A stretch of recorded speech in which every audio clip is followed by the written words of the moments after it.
Hello friends, मैं आपकी friend Neha. आज हम अपनी नई सीरीज स्टार्ट करने जा रहे हैं हरियाणा करंट अफेयर्स की। चल तो लेट्स स्टार्ट। 13 फरवरी की हम हरियाणा करंट अफेयर्स स्टार्ट करने जा रहे हैं। First one is who has recently announced the implementation of anti conversion law in Haryana. आजकल आप लोगों को पता है कि काफ़ी विरोध हो रहा है इस कानून का। विरोध नहीं हो रहा, मतलब काफ़ी न्यूज़ में है ये धर्मांतरण विरोधी कानून। तो ये किसने इम्प्लीमेंट किया था? ये किया था हमारे गृह मंत्री और स्वास्थ्य मंत्री। कौन है? हमारे अनिल विज। तो किसने किया है? अनिल विज जी ने स्टार्ट किया है ये। और ये पहले 2 स्टेट्स के अंदर पहले इम्प्लीमेंटेड है, मध्य प्रदेश एंड यूपी में जो है पहले ही इम्प्लीमेंटेड है। एंड थर्ड स्टेट हमारी कौन सी आई है? हरियाणा, जिसने ये इम्प्लीमेंट किया है anti conversion law. Anti conversion law होता क्या है? ये कानून क्या है? किसी भी व्यक्ति के दबाव में आके या किसी के झांसे में भी आके हम शादी करवाने का जो किसी के दबाव में आके या झांसे में आके जो शादी करवाने का जो प्रयास करते हैं, या अनैतिक तरीके से जो है शादी करवाने का जो प्रयास करते हैं, तो उसे क्या कहते हैं? धर्मांतर विरोधी कानून बोलते हैं उसे हम। Second one is which institute from Haryana will claim for national institute of virology. कौन से हरियाणा का इंस्टीट्यूट है जो कि क्लेम करता है नेशनल इंस्टीट्यूट ऑफ वायरोलॉजी को? वो है रोहतक पीजीआई।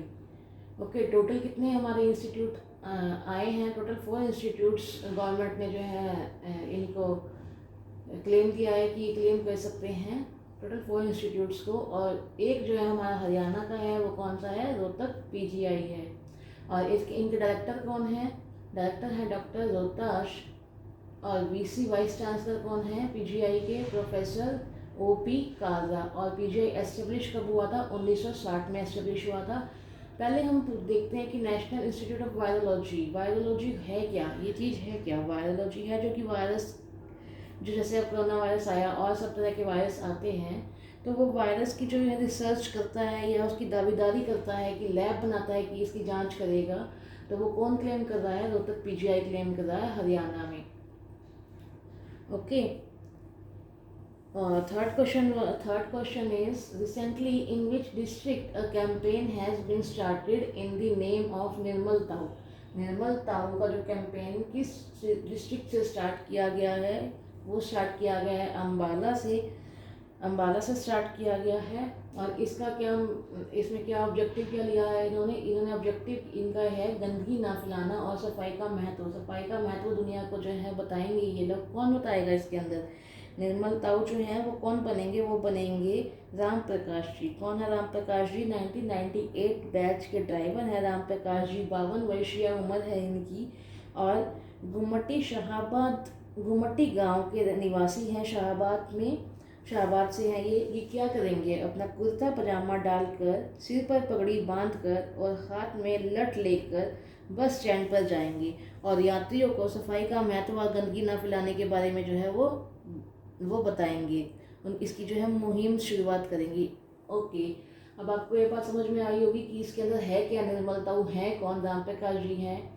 पता लग गया आपको ये क्या है। बट ये इस मुहिम को शुरुआत किसने की है? इस मुहिम की शुरुआत किसने की थी? इस मुहिम की शुरुआत की थी अम्बाला के जनरल मैनेजर, मतलब जो रोडवेज के जनरल मैनेजर हैं अम्बाला के, उन्होंने की थी। क्या नाम है उनका? मुनीश सहगल। ओके, अब हम थोड़ा बहुत अम्बाला के बारे में पढ़ लेते हैं। अब हम हरियाणा जी के पढ़ रहे हैं तो हरियाणा में अम्बाला आता है, आप सबको पता है। तो हम थोड़ा बहुत अम्बाला के बारे में कुछ मेन पॉइंट्स पढ़ लेते हैं। क्या है वो? जूही चावला जी, ओम प्रकाश पुरी, इनका जन्म कहाँ हुआ है? ये आप सबको पता है कि इनका जन्म कहाँ हुआ है? अम्बाला में हुआ है। सबको ये बात याद भी होगी अच्छे से।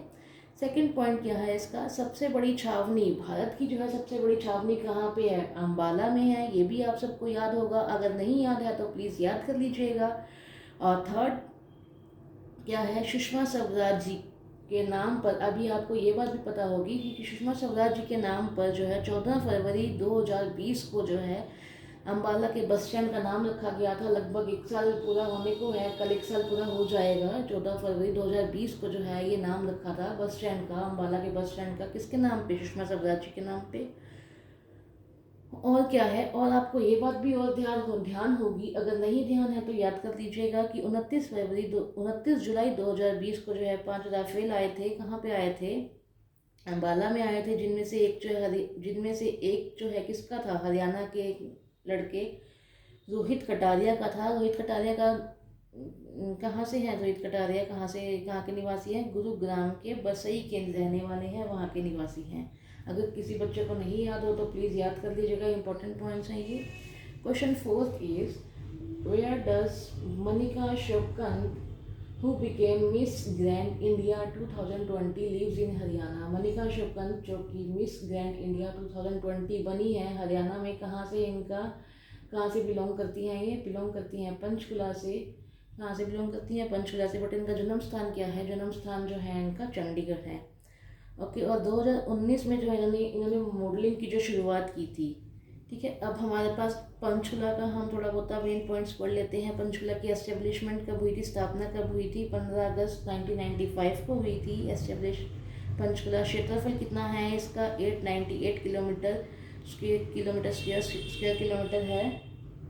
और विधानसभा क्षेत्र कौन से हैं पंचकुला के, कौन कौन से हैं, पहले कालका और पंचकुला जो है इसके विधानसभा क्षेत्र हैं। Fifth point is, how many subjects will be in the budget of Haryana state. Haryana state के बजट में कितने विषय जो हैं लिए गए हैं, 5 विषय लिए गए हैं। 5 विषय पर महत्व दिया गया है।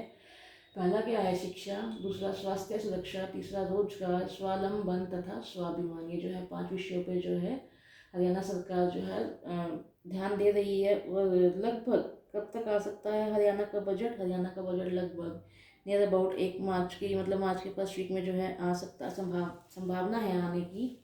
ठीक है, अब 6 क्वेश्चन कौन सा है, when will be the international Saraswati festival the started in Haryana. International Saraswati festival जो हरियाणा में कब स्टार्ट होगा, वो होगा कल से 14 फरवरी से जो है स्टार्ट होगा। ये हर साल लगता है, हर साल की तरह इस साल भी ये कहाँ लगेगा, आदि बद्री और कुरुक्षेत्र में जो है क्या लगेगा, अंतर्राष्ट्रीय स्वास्थ्य महोत्सव का आयोजन किया जाएगा। 14 फरवरी से यमुनानगर के आदि बद्री से स्टार्ट होगा। ये 14 फरवरी कल से ही आदि बद्री, यमुनानगर के आदि बद्री से ये स्टार्ट होगा और 14 से लेकर 16 फरवरी तक ये मनाया जाएगा। और इसमें क्या क्या होता है, यज्ञ के बाद सरस्वती तीर्थ पर क्या होगा, 27 नक्षत्रों पर आधारित पौधे लगाए जाएंगे। ठीक है, अब हम कुछ यमुनानगर के बारे में थोड़ा थोड़ा डिटेल्स पढ़ लेते हैं ताकि आपकी रिवीजन हो जाए। पंचकुला की यमुनानगर की स्थापना कब हुई थी, 1 नवंबर 1989 को हुई थी। और क्षेत्रफल कितना है यमुनानगर का, 1768 स्क्वायर किलोमीटर, कितना है 1768 स्क्वायर किलोमीटर है। और विधानसभा क्षेत्र कौन से हैं यमुनानगर के हैं, यमुनानगर, जगाधरी, शाहडोरा और रादौर, 4 जो हैं विधानसभा क्षेत्र हैं यमुनानगर में। मेन पॉइंट्स क्या हैं, यमुनानगर का पुराना नाम क्या है, अब्दुल्लापुर है। यमुनानगर का पुराना नाम क्या है, अब्दुल्लापुर। क्या है, सरस्वती नदी का उद्गम स्थल भी कौन सा है, यमुनानगर है। सिखों की पहली राजधानी भी यमुनानगर है। लोहगढ़ मतलब बाबा बंदा बहादुर सिंह का गुरुद्वारा कहाँ पे एस्टेब्लिश है, कहाँ पे है, ये भी यमुनानगर में है। तो आपको ये मेन पॉइंट्स थोड़ा बहुत लर्न कर देने हैं, नहीं आना तो। और इसमें 2 स्टेट की 2 डिस्ट्रिक्ट का जो है जिक्र हुआ है। पहला तो यमुनानगर है जो कि हम डिटेल में पढ़ चुके हैं, और दूसरा कौन सा है, कुरुक्षेत्र। तो हम थोड़ा बहुत कुरुक्षेत्र के बारे में भी पढ़ लेते हैं। कुरुक्षेत्र की स्थापना कब हुई थी, 23 जनवरी 1973, 23 जनवरी 1973 को जो स्थापना हुई थी। क्षेत्रफल कितना है, 1530 स्क्वायर किलोमीटर है क्षेत्रफल। और विधानसभा क्षेत्र कौन सा है कुरुक्षेत्र का, थानेसर, शाहबाद, पेहवा और लाडवा। उपनाम क्या है कुरुक्षेत्र के, सिटी ऑफ पार्क्स, और हम इसको धर्मनगरी के नाम से भी जानते हैं। और ये पहला हरियाणा का एकमात्र जिला है जिसके नाम पर कोई भी विधानसभा क्षेत्र नहीं है। ठीक है, क्वेश्चन नंबर 7 कौन सा है, क्वेश्चन नंबर 7 है, in which district of Haryana will the K7 qualifiers premium national kabaddi league be played for the first time. पहली बार जो है हरियाणा के किस डिस्ट्रिक्ट के अंदर K7 क्वालिफायर प्रीमियम लीग जो प्रीमियम नेशनल कबड्डी लीग जो है स्टार्ट होने जा रही है, कब होनी, वो है सोनीपत। कौन सा डिस्ट्रिक्ट है, सोनीपत है। और कब से लेके कब तक होगी, 1 मार्च से लेके 4 मार्च तक जो है ये लीग चलती रहेगी। और इसमें और क्या मेन पॉइंट है, इसमें पॉइंट है कि अंडर 21 जो है ये इसमें भाग ले सकते हैं। टोटल कितनी टीम्स होंगी, टोटल 16 टीम्स होंगी इसमें। और सबसे पहले कहाँ पे हो रही है, ये हरियाणा से स्टार्ट हो रही है। आगे और भी डिस्ट्रिक्ट्स में होंगी, बट फर्स्ट डिस्ट्रिक्ट कौन सा है, कहाँ से स्टार्ट हुई है, हरियाणा से स्टार्ट हुई है। तो अब हम इसमें सोनीपत के बारे में थोड़ा बहुत पढ़ लेते हैं। सोनीपत की स्थापना कब हुई थी? 22 दिसंबर 1972 को हुई थी। उस समय गोहाना और सोनीपत जो है 2 तहसीलें थी। महाभारत काल में इसका सोनीपत का क्या नाम दिया गया? स्वर्णप्रस्थ नाम दिया गया है महाभारत काल में। और खुदाई के दौरान जो है क्या क्या मिला है सोनीपत से, हमें क्या क्या मिला है? योद्धे काल के सिक्के प्राप्त हुए हैं और महाराजा हर्षवर्धन की तांबे से बनी हुई एक मोहर भी प्राप्त हुई है। कहाँ से प्राप्त हुई है? सोनीपत से हमें प्राप्त हुई है। अच्छा बच्चों, ये क्या एजुकेशन सिटी जो है हम किसे कहते हैं? एजुकेशन सिटी कहते हैं। सोनीपत को एजुकेशन हब किसे कहते हैं? रोहतक को। कई बच्चों को बहुत ज़्यादा कन्फ्यूज़न होती है इसके अंदर कि एजुकेशन सिटी जो है बेटा वो सोनीपत है और एजुकेशन हब जो है वो रोहतक है। Thank you guys. I think कि आपको हरियाणा करंट अफेयर्स अच्छी लगी होगी। मेरा प्रयास जो है अच्छा लगा होगा। अगर अच्छा लगा हुआ तो ज़रूर लाइक कीजिएगा, मेरे चैनल को सब्सक्राइब कीजिएगा और शेयर भी कीजिएगा। Thank you and have a nice day बच्चों।